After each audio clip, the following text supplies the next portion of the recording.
دوسری دفعہ مانگتے ہیں وہ بہانہ کر دیتا ہے، تیسری دفعہ مانگتے ہیں وہ کنی کترا جاتا ہے، چوتھی دفعہ مانگتے ہیں وہ سرے سے بولنا ہی چھوڑ جاتا ہے، کہتا ہے یار یہ بھی کوئی دوست ہے، ہر وقت ہی مانگتا رہتا ہے۔ یہ مخلوق کا حال ہے۔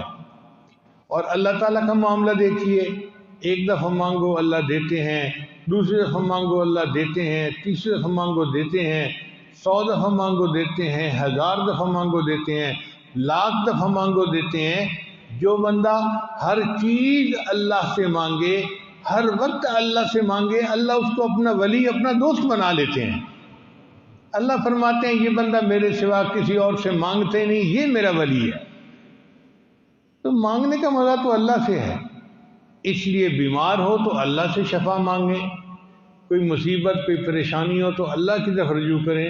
ایاک نستعین، اس میں ہمارے لیے بہت بڑا سبق ہے۔ چنانچہ نبی علیہ الصلوۃ والسلام نے ہمیں یہ دعا سکھائی۔ ہم وطر کے شروع میں دعا مانگتے ہیں، اللہم انا نستعینک ونستغفرک ونؤمن بک ونتوکل علیک۔ تو ہم مدد کس سے مانگتے ہیں؟ اللہ سے مانگتے ہیں۔ نبی علیہ السلام نے صحابہ کو یہ بات سکھائی، اور صحابہ کا تو یہ حال تھا کہ ما تحت الاسباب بھی مدد نہیں مانگتے تھے۔ اگر سواری پہ سوار ہیں اور ہاتھ سے کوڑا نیچے گر گیا تو وہ دوسرے کو نہیں کہتے تھے یار یہ مجھے اٹھا کے دینا، خود نیچے اترتے تھے، کوڑا اٹھا کے پھر سواری پہ سوار ہوتے تھے۔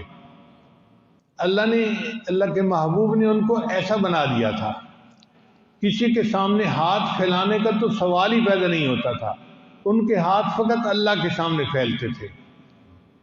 چنانچہ وہی سبق عمر بن عبدالعزیز رحمۃ اللہ علیہ نے حسن بصری رحمۃ اللہ کی طرف لکھا کہ جب تمہیں مانگنا ہو اللہ سے مانگنا، اگر تم کسی غیر سے مانگو گے تو اللہ تمہیں اس کے رحم و کرم پہ چھوڑ دیں گے کہ تو جان اور تیرا کام جانے۔ تو بندہ پھر دھکے ہی کھاتا پھرتا ہے نا جب غیر سے مانگتا ہے۔ تو اس لیے مانگنا ہے تو اللہ سے مانگنا ہے۔ اور نبی علیہ السلام نے اس کا پریکٹیکل درس بھی دے دیا۔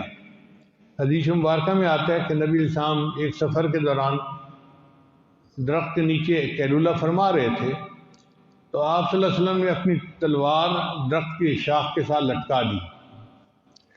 ادھر سے ایک کافر آ گیا، اس نے آ کے دیکھا کہ بھئی موقع تو بڑا اچھا ہے کہ یہ سوئے ہوئے ہیں اور تلوار لٹک رہے۔ اس نے نبی علیہ السلام کی تلوار اپنے ہاتھ میں لے لی۔ جیسے ہی اس نے تلوار ہاتھ میں لے لی، نبی علیہ السلام بیدار ہو گئے۔ تو اس نے پوچھا من یمنعک منی، اب تجھے مجھ سے بچانے والا کون ہے؟ نبی علیہ السلام نے فوراً فرمایا اللہ، کہ اللہ بچانے والا ہے۔ اللہ کی شان دیکھیے کہ نبی علیہ السلام نے اللہ کا لفظ بولا، اس بندے پہ ایسا روب طاری ہو گیا کہ وہ کانپنے لگ گیا اور تلوار اس کے ہاتھ سے گر گئی۔ جب تلوار اس کے ہاتھ سے گر گئی تو نبی علیہ السلام نے تلوار اٹھائی اور پھر نبی علیہ السلام نے فرمایا من یمنعک منی، اب تجھے مجھ سے کون بچائے گا؟ وہ منت کرنے لگا آپ تو بڑے سخی ہیں، بڑے خاندان کے بندے ہیں، آپ مجھے معاف کر دیں۔ اللہ کے محبوب نے اس جانی دشمن کو بھی معاف فرما دیا۔ تو پریکٹیکل بھی کر کے دکھا دیا کہ دیکھو جب کوئی مشکل آئے تو مانگنا کس سے ہے؟ اللہ سے مانگنا ہے۔ اگر یہ سبق ہم نے یاد کر لیا اور پڑھ لیا تو انشاءاللہ ہمارا کام سنور جائے گا۔ جب سمجھ نہیں ہوتی تو پھر بسوں کے اوپر لکھا ہوتا ہے اللہ نبی وارث۔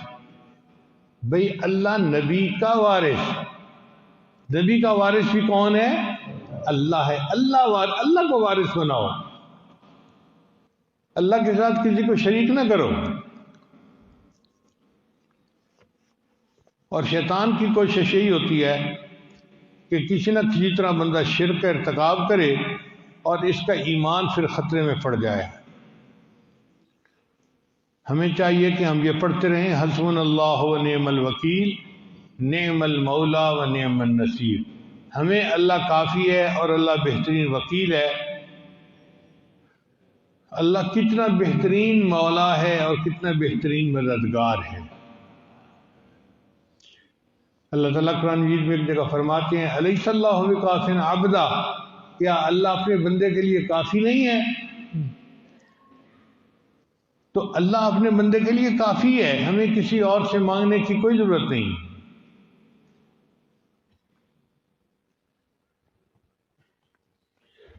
ٹوٹے رشتے وہ جوڑ دیتا ہے، بات رب پہ جو چھوڑ دیتا ہے۔ ٹوٹے رشتے وہ جوڑ دیتا ہے، بات رب پہ جو چھوڑ دیتا ہے، اس کے فضل و کرم کا کیا کہنا، لاکھ مانگو کروڑ دیتا ہے۔ اللہ تو بہت بلند ذات ہے، جو مانگو گے امیدوں سے بڑھ کر دے گا۔ ہمیشہ مانگنے والوں کو اپنے دامن کے چھوٹے ہونے کا شکوہ رہا، اللہ کی دین تو بہت بڑی ہے، بہت بڑی ہے۔ ایک مرتبہ ہم عرفات کے میدان میں تھے تو ایک بوڑھا بیٹھا ہوا دعا مانگ رہا تھا، یا اللہ دے مجھے 10,000 کروڑ روپیہ۔ اب عرفات کا میدان ہے اور دعا کا وقت ہے، تو بوڑھے نے دعا مانگی، اے اللہ دے مجھے 10,000 کروڑ روپیہ۔ تو لاہور کا ایک نوجوان تھا، وہ کہتا ہے بابا جی اتنے؟ کہتے پتر تیرے کو نہیں منگے، اللہ کو منگے نہیں، تو کیوں پریشان ہو رہے ہیں؟ تیرے کو منگے نہیں، اللہ کو منگے نہیں، جتنی مرضی منگا۔ تو اللہ تعالیٰ تو ایسی ذات ہے، جو چاہو اللہ سے مانگو اللہ دیتا ہے۔ حتیٰ کہ اگر جوتے کا ٹوٹا ہوا تسمہ اللہ سے مانگو اللہ پھر بھی خوش ہو کے دیتا ہے، اور زمین آسمان کے خزانے اللہ سے مانگو اللہ پھر بھی وہ دیتا ہے۔